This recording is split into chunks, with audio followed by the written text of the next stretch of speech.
listening to the Hey Legal podcast. CPD, when you want, where you want. CPD for modern lawyers.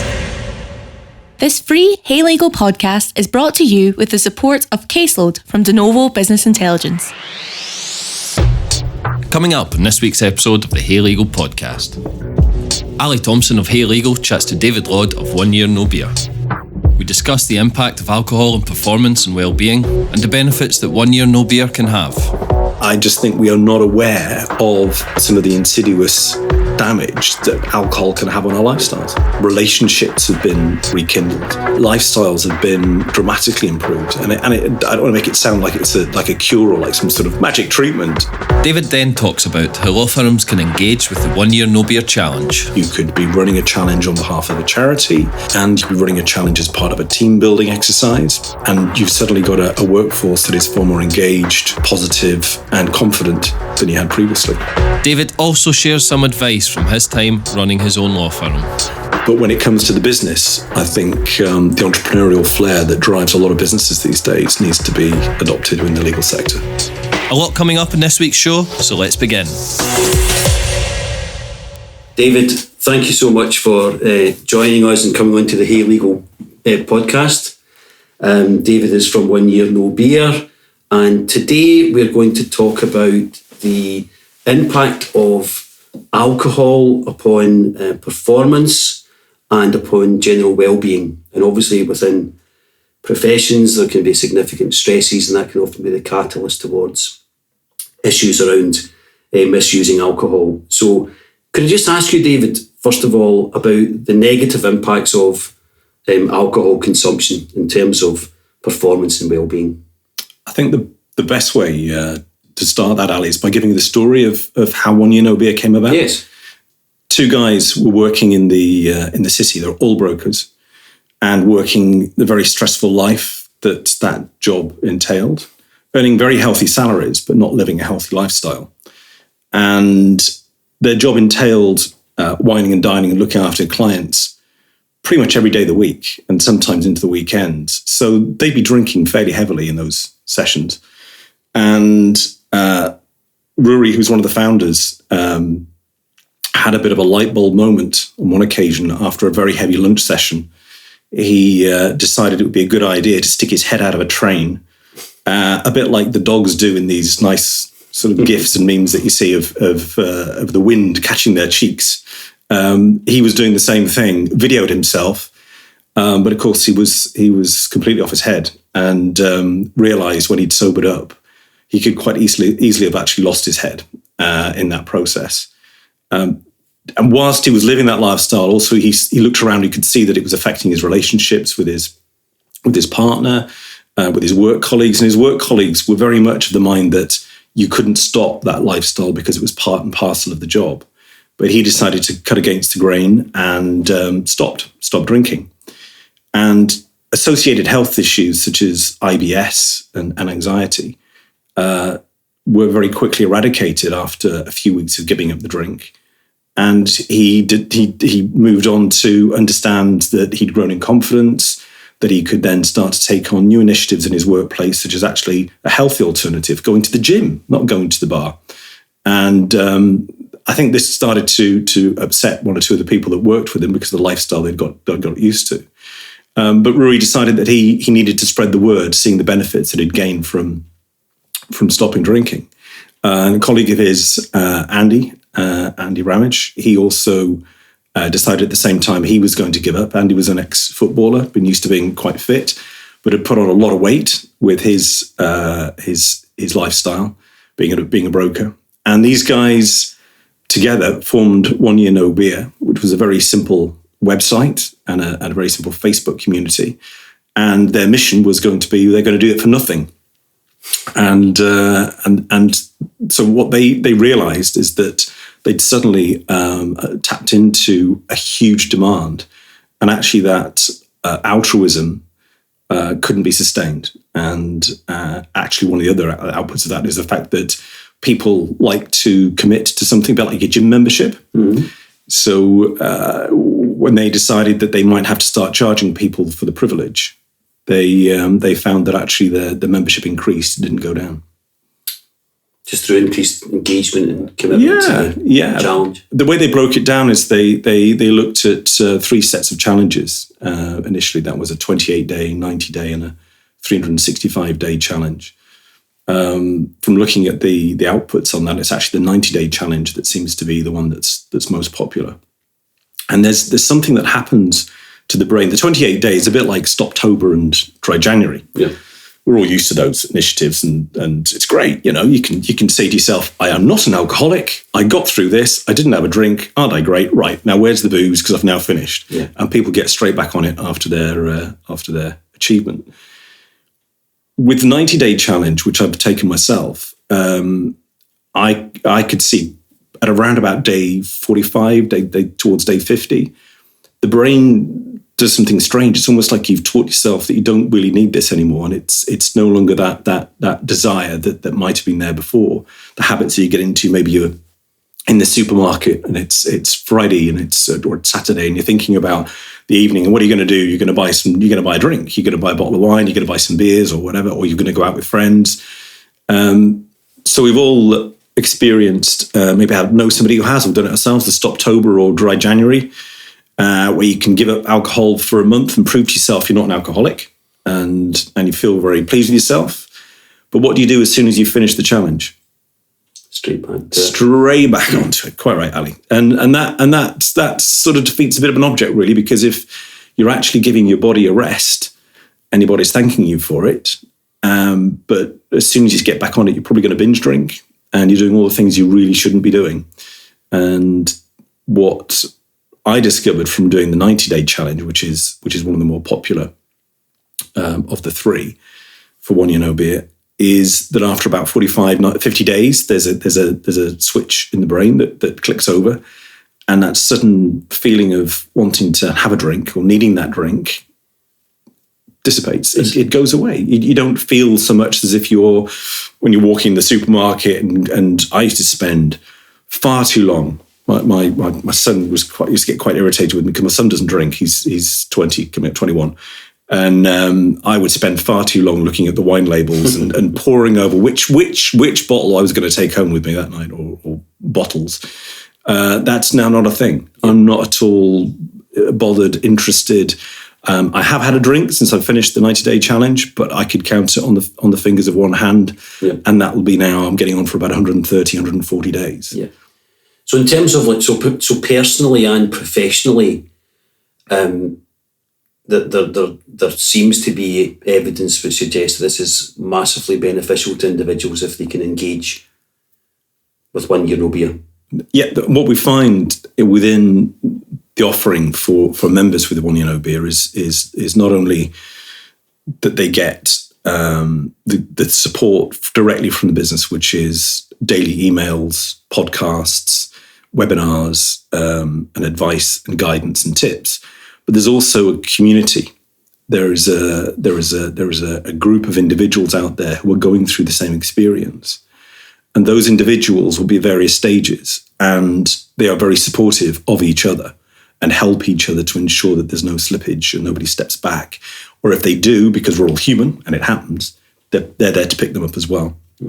And what people have discovered, a number of our members, of which there's video testimonial to support that, is careers have been resurrected, relationships have been rekindled, lifestyles have been dramatically improved, and I don't want to make it sound like it's like a cure or like some sort of magic treatment. I just think we are not aware of some of the insidious damage that alcohol can have on our lifestyles.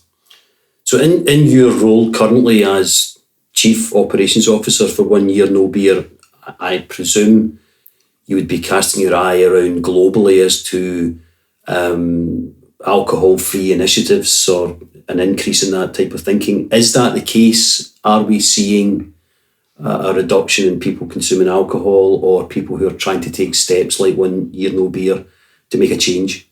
Yes, and I think the drink industry itself backs Drink Aware, because they've realised that they need to take greater responsibility for the impact that it might be having on individuals. The World Health Organization has reported recently on the dramatic impact that alcohol consumption can have on people's lives.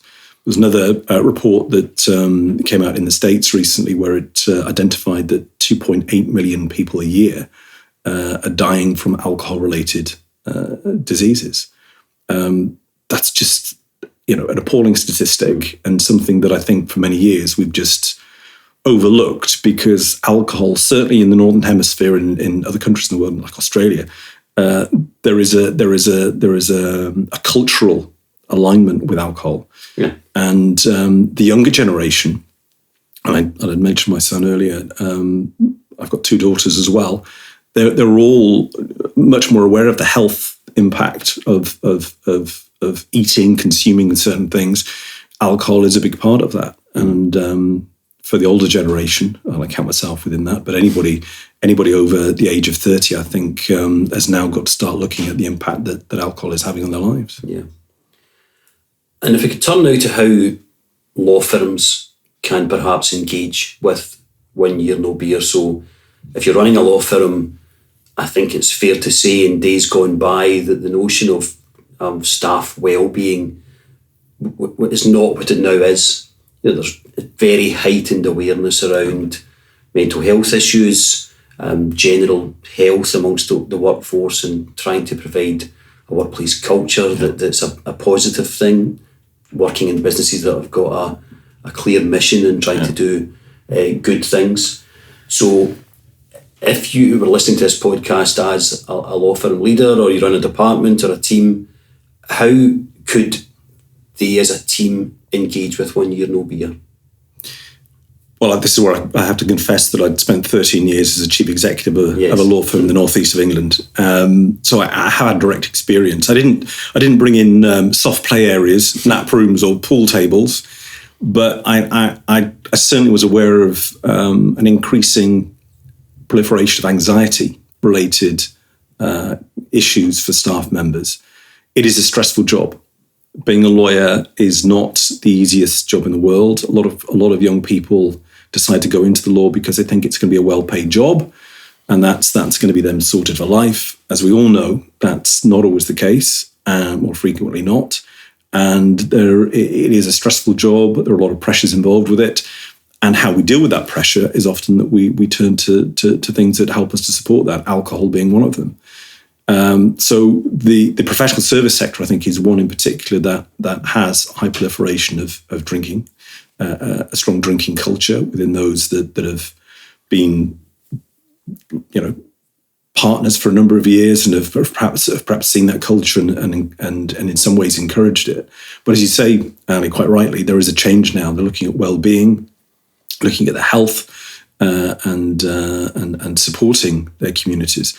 But it's a win-win as far as I see it, because there is the responsibility of making sure you turn up to work compos mentis and fully engaged.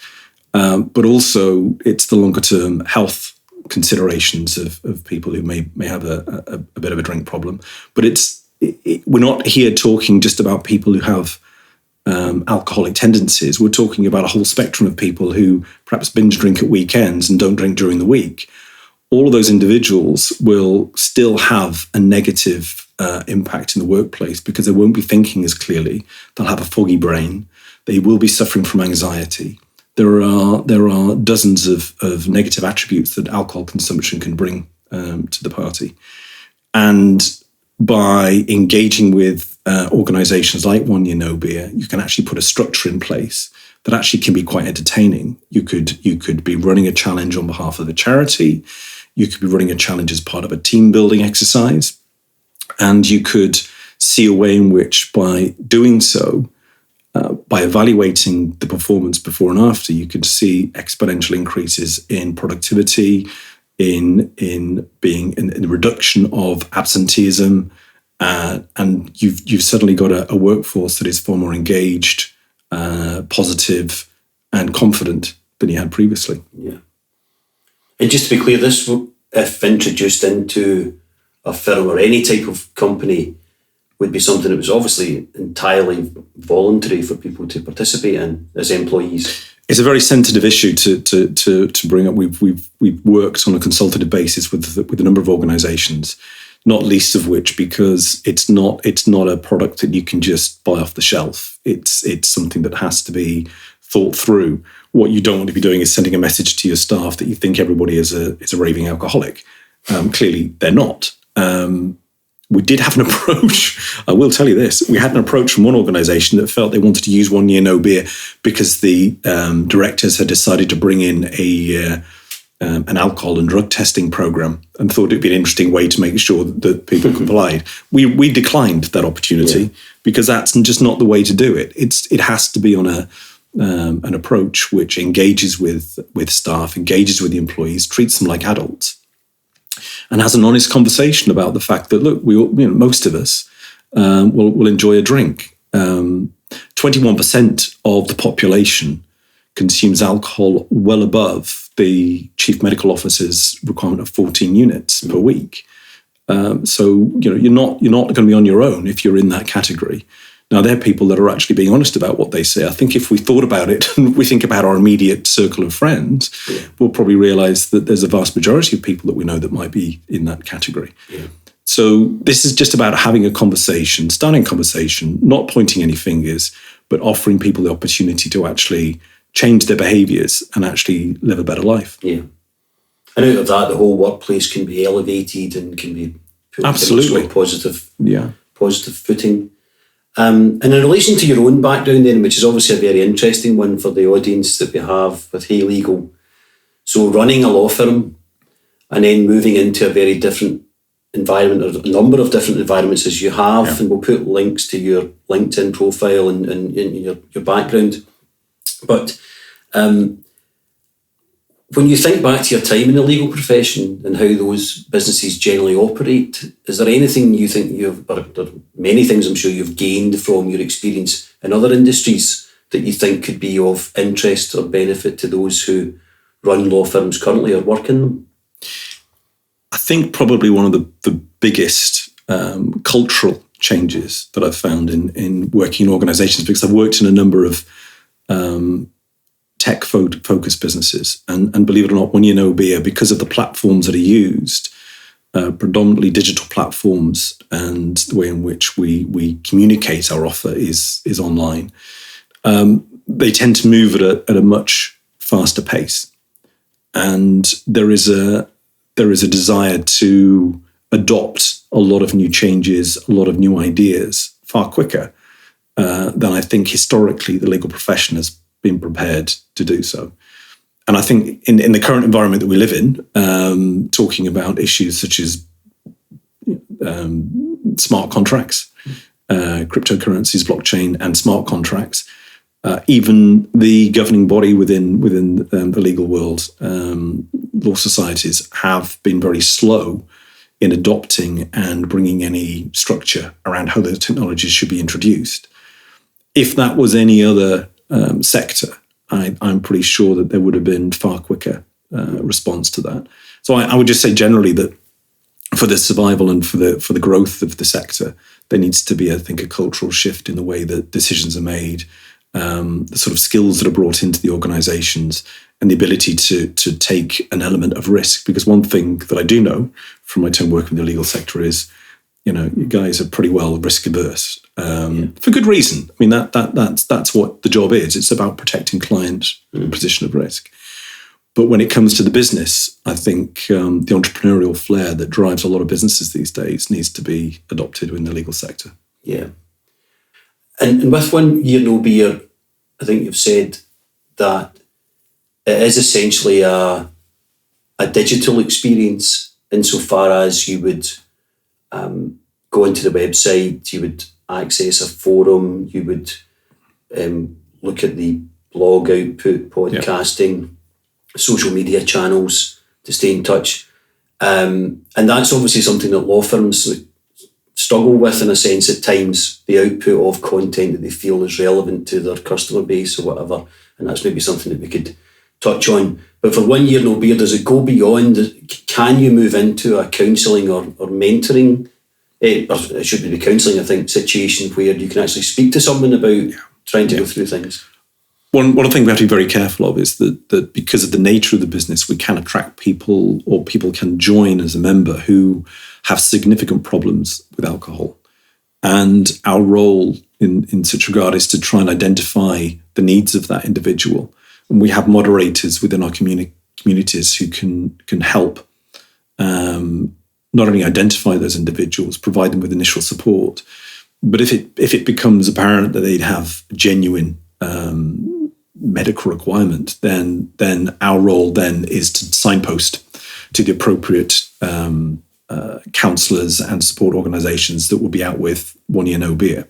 We're not Alcoholics Anonymous, but having said that, there is a spectrum of need within those that come along to take the challenges, and on occasion you will find individuals who, for whatever reason, there can be a number of things that are happening in lives. We live complicated, stressful lives these days. There could be any number of factors that are causing you to what we call reset. So you've started a challenge and you've had to reset because, well, it was something happened in that day and you had a drink. If we find that is happening repeatedly, then we do have a counselling service called Alcohol Free Me, which members can make use of so that they can have much more in-depth one-to-one coaching sessions. They can join a much smaller community and they can share if they want to, or they can keep things very much themselves, but learn from other coaches and other guest speakers who can encourage them to be able to follow a path a little bit beyond the challenges and the other information that's being provided through the standard challenges. Yeah. So there's a kind of enhanced membership element to it that people could thereafter tap into. And I think as an organisation, you don't know, because you don't hand out to your staff a questionnaire that says, how much do you drink?